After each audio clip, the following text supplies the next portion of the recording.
Well, hello, Riven mains and Yasuo mains alike. I am the Nightwing, Way of Life Esports, coming at you guys with another League of Legends video. Now, this week is going to be an explosive week for League of Legends around the world. That's right, because the World 2019's quarterfinals kicks off with two spicy matchups. Now, there's a lot of storylines going into both matches, and I'm going to break down everything for you. So let's get right into it. So the first round is going to be facing off by none other than Griffin from the LCK as the second seed versus Invictus Gaming, the returning 2018 world champion. Now, looking at both overall teams, it really is something that both teams have been able to overall go through in terms of Griffin having the coach change and then having to bounce back with all the players putting on a literal clinic in order to get first place out of the group. They, in order to get first place in the group, toppled G2, who most people had put as to get first place in the group. Then you look at IG. IG started to come back to form slowly. They're still not at that 2019 MSI level, but they still are working on it and they're still moving up right now. I think that both of these teams play really similar. They like to play fast-paced, aggressive picks like the Akali, like the Aurelia. You'll see that LeBlanc will be highly contested in the series. I think so. You have a lot of really one-sided top lane matchups for the Shy that he'll want to have.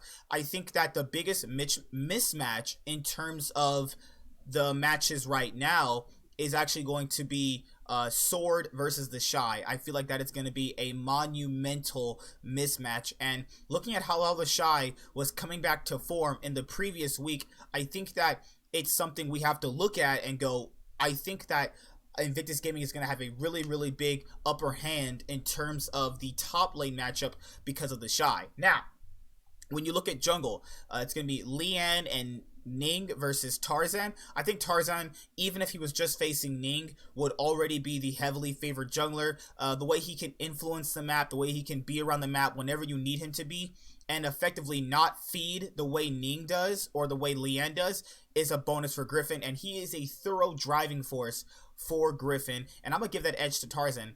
Then you have the mid lane. Rookie versus Chovy is going to be, overall, I would still say Rookie favored, but I would not be surprised if Chovy were to actually beat him in several lane matchups. But if Ning or Lian, who's playing with Rookie, can pair up and take down Chovy effectively in the early game, then obviously IG will have a favorite matchup. But that could also go both ways in terms of Griffin also using their mid-jungle duo to take down IG, which IG really does thrive off the solo laners, and that's really going to be the big point as to why they're going to have an advantage in this series.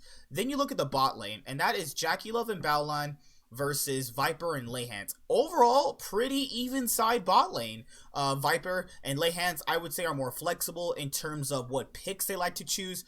We know that Viper can play the mages. We know that Viper can play anything of the AD carry range. We've even seen times where he'll pick an AD carry that's not even meta to win the lane, and that's something that I don't feel like JackeyLove has the ability to do. But since JackeyLove is such a super solid laner, I think he's going to have a problem with JackeyLove because JackeyLove is exactly a pretty strong AD carry. Then you look at Lehans versus Baolan. I'm going to give that matchup to Lehans. I think that he is the stronger support. But in terms of how Baolan, enforces the team's dives and how they coordinate with Baolan, it's a lot more coordinated with IG because with Griffin, Lehans doesn't really roam. It's just more or less so Tarzan getting the map work done. But Baolang tends to roam towards mid lane, or he'll actually roam up to top lane if nobody actually sees him and can impact the map in a different way. But there are also games where Baolang literally ensign Lehans just basically 1v9s for Griffin at some points. So this is going to be, I think, one of the best matches we're going to see all year.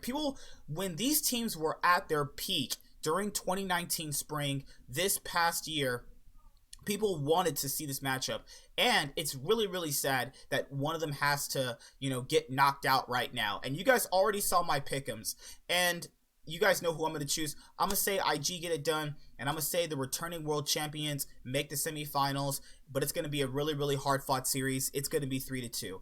I just don't feel like Griffin has what it takes right now to beat IG. Yes, they did have a good week 2, but they also had a sloppy week 1. You cannot just discredit that. And in a best of 5, we really have never seen Griffin play the way they do in other scenarios. We've just never seen it. They've won 2 best of 5s in their entire League of Legends span. And IG, also being world champions, also having that experience in these situations over Griffin, is going to give them that upper hand. But yes, this is a super close matchup. I wouldn't even be surprised if Griffin even took the match. If Griffin took it 3-2, I wouldn't be surprised whatsoever. I just want a good set of games. I feel like IG are actually the underdogs going into this matchup, because a lot of people really aren't still checking for IG. So other than that, I'm going to say my boys IG, Rookie and the Shy, the Soul Laners, getting it done for IG. And Jackie Love, if you just put him on a consistent carry threat, like the Zaya, like the Kaisa, I understand where they can go with their game plan. Griffin, I would like to see more proactive picks on them, like they did against Cloud9, like they did against G2. Get them that mid Camille flex, get them that Irelia flex, get them the Akali, the Jaces, and we're gonna have a good, really, really spicy quarterfinal match. But IG get it done in a 5-game series, grueling best of 5s. This is going the distance. I'm calling it right now. This is going to be the best League of Legends series all year. You heard it right here. Way of Life Esports is calling it. Everybody will be talking about this series straight after this Worlds, next Worlds, for years to come. This is going to be the best series of all year. You heard it right here. Next matchup is also really hard to predict. It's FPX, China's #1 seed, versus the boys in yellow from Europe. Hashtag always Fnatic. Now, as you guys know, the hashtag G2 Army. Now, we want our brethren Fnatic to win. Now, the issue with this match is it's such a huge coin flip. It is a really big coin flip because, yes, Fnatic can play a faster paced style, but I feel as if that's more of an adaptation rather than them actually doing that, because we saw games in week 1 where they were still playing not slow, it's just they're not playing faster paced than the other teams are. FPX is naturally and inherently a group of players who do like to have the proactive picks. Doinby just gets stuff done. Now, if you look at lane by lane, how to really compare the teams, it's just not even gonna pair up stylistically. These teams play completely different. Fnatic like to scale, FPX don't like to scale. FPX can not really do well in terms of late game decision making. Fnatic is good at late game decision making. This series is also going to go the distance. This is going to be one of the more underrated series, I feel like, during the year. I feel like this series might even surprise more people than the IG and Griffin series. Now, looking at Gimgoon versus Bwipo, I'm going to give that edge to Bwipo because Gimgoon has looked like garbage. Yes, Bwipo has had his overall int games, but overall, I feel like Bwipo has been the more solid player. Then you look at, was it Tian versus Broxa? Both have been playing pretty good, actually. I'm going to say the matchup's even for that, because both can influence the game in a different way than the other can. Tian likes to pair up with Doinby. Broxa likes to get stuff done on his own. Gimgoon is the same way, and so is Bwipo. Both of the top laners and junglers just like to get stuff done at their own rate, at their own pace.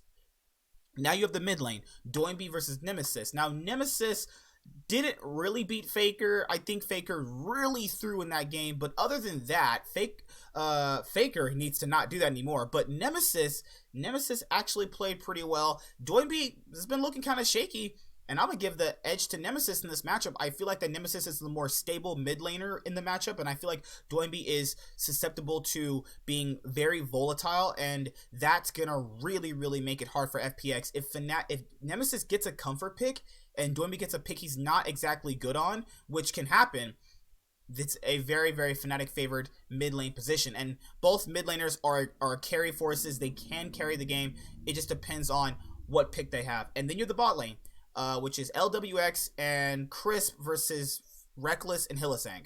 that's also pretty hard to determine because that's an edge in the bot lane toward Fnatic, actually. Fnatic have had the better bot lane even when you look at both groups as they played out. FPX's bot lane were literally running it down, and Fnatic bot lane in some cases weren't necessarily running it down. They were just getting outclassed because of how hard their group was. So since they faced harder competition than FPX's bot lane, I'm going to go with Fnatic's bot lane in this case as well. I think that stylistically, this isn't even as bad as most people are making it out to be, because FPX is a coin flip team. But yes, they were dominant in the LPL, but remember, these are all new, fresh players to Worlds. Like, I'm not really sold on them because they haven't shown that LPL form.